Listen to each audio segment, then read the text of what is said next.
Let's get back to that continuing breaking news we've been on. This is out of Butte County today. A growing fire on the move, threatening homes in the hills near Chico. Live Copter 3 capturing those towering flames just feet from homes as it jumps a highway there. Evacuation orders extending now along Highway 32 as the fire now grows to 120,000 acres. Good evening, I'm Gulston Dart. And I'm Edie Lambert. And yeah, this has just exploded. Some areas in the town of Paradise are now under an evacuation warning. We want to show you exactly where fire crews are focusing their efforts tonight. There are several aircraft along Highway 32 working to prevent the fire from jumping the highway into more communities. Yeah, around 4:30 today, Live Copter 3 captured this. The fire jumping Highway 32. This is near Altatina Drive, and you can see the flames that are starting to burn into some trees, and of course then the fire becomes aloft as it drifts with the wind. And then within minutes, a CAL FIRE plane comes by, dropping that load of retardant right there on the fire, stopping it in its tracks in that area. And while crews are working hard to contain this fire, we know at least one home was destroyed. Home surveillance video captured the fire damaging a home there in Cohasset, that is east of Highway 32 near Forest Ranch. And in this video, we can see flames through the window there, and in seconds, the window shattered from that heat. Flames also were shooting from the top of that home. All right, we have live TV coverage on this tonight. Crews on the ground for you. Heather's here with us tracking the wind. Lizzie Mitri has the latest now on the man accused of starting this monster fire. Let's start with Andres Valle, though. He's on the ground for us live along Highway 32. Andres. Hey, good evening. Yeah, we're here on Highway 32 right near Santos Ranch Road, but you can see the scene behind me of the flames currently burning along this ridge. Just take a look at the smoke plumes that keep lifting up to the sky. If we take it over down over here to this portion of the ridge, this is an area where we've been seeing constant water drops come from. At one point, me and my photographer Alan were thinking about leaving this area because we were watching the flames come up the hill, but right here we are seeing one of those water droplets happening right now live as crews are trying to stop the fire from coming up the hill, stopping it from jumping over Highway 32. And as we follow you down the road along here, we actually have somewhat of a command center down this way where we've been watching crews. PG&E is out here as well, kind of monitoring the power lines along Highway 32. But yes, this fire is extremely large. We've been covering it all afternoon. And as you can see, the smoke continues to fill up into the sky right here, as right below me is what is called a creek, which is Big Chico Creek. So the fire looks like it's burning through that canyon right now, but for now we are reporting live here at the Park Fire. I'm Andres Valle for KCRA 3 News. All right, Andres, thank you so much, and let's bring in Marisela de la Cruz. Let's start with your location. Where are you exactly right now?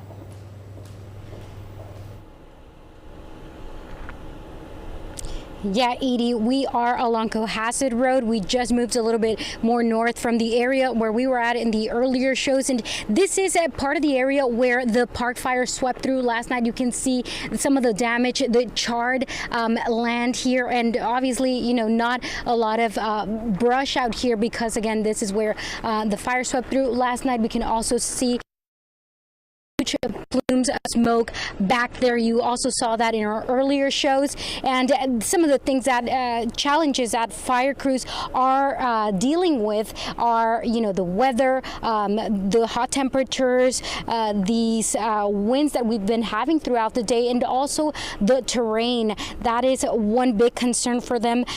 Earlier today we were along the Upper Park Road. We drove as far as we could, and we got video, the fire crews working there really hard to make sure that there were no hot spots. We also saw some of those air acids pulling water from a pond and making water drop after water drop. And along this road, Cohasset, near Rock Creek Road, we also saw a home that was burned down. Some of those charred appliances left behind, a charred chimney. So some damage here, as you can see.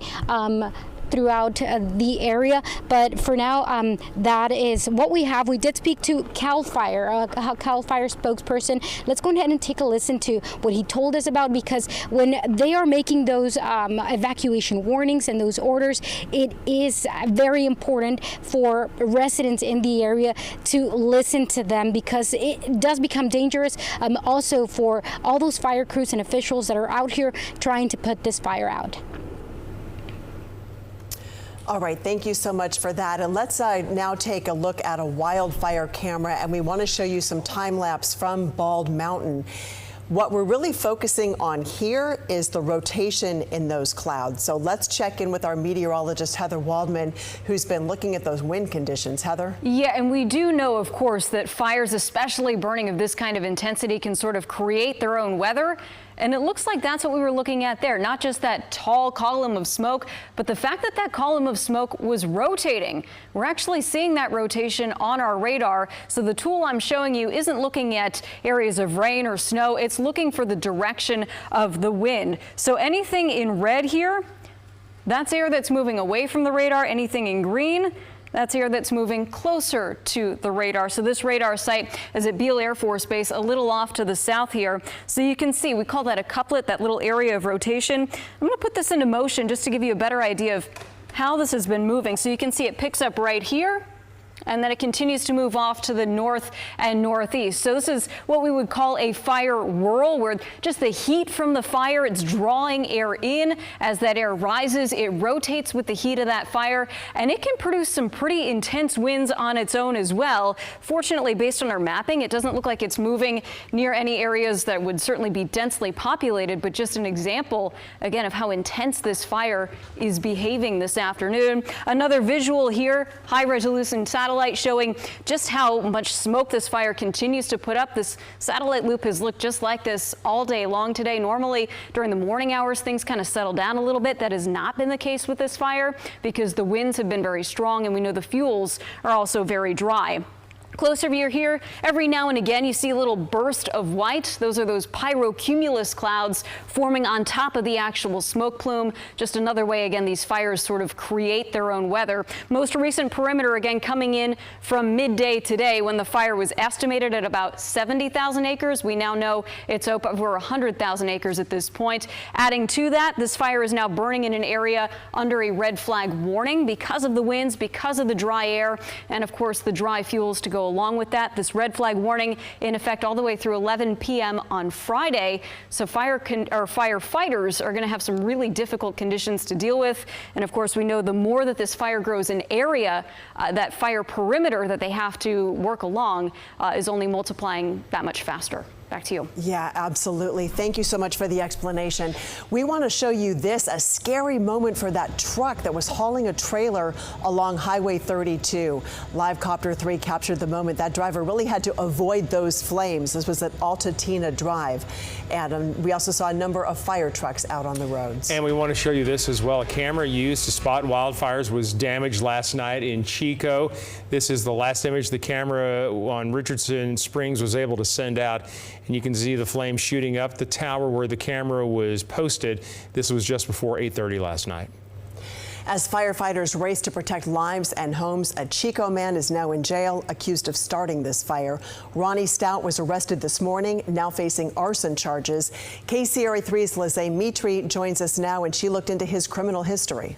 Officials say 42-year-old Ronnie Stout was arrested after he was seen pushing a car on fire into a gully. This was near the Alligator Hole in Upper Bidwell Park around 3 yesterday afternoon. The Butte County District Attorney says the car went 60 feet down the embankment, burning completely and spreading those flames.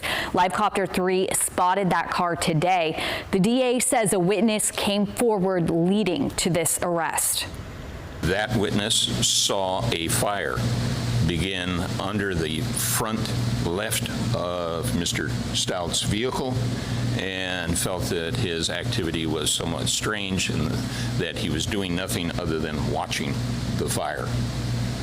Then she saw him get into the vehicle, do something in the vehicle, get out of the vehicle, and then push the flaming vehicle down the embankment, some 60-foot embankment down into a gully where the beginnings of the park fire flared up. We are looking into Stout's criminal past. He's been convicted of 2 other felonies. In 2001, records show he was convicted of lewd and lascivious acts with a child under 14. And a year later in Kern County, he was convicted of robbery with great bodily injury. In that case, Stout was sentenced to 20 years in prison. Now Stout is set to be arraigned Monday for charges related to this fire. Back to you. All right, so we're going to continue our coverage right now. Let's go back live here. Some pictures from Alert, California. And as you watch this roll here, you can just see how the fire kind of builds up into those kind of cumulonimbus type clouds there, just building up from the heat, and it just kind of creates its own weather system there. So just obviously impressive, but you just know how terrifying this is if you're on the leading edge of this fire.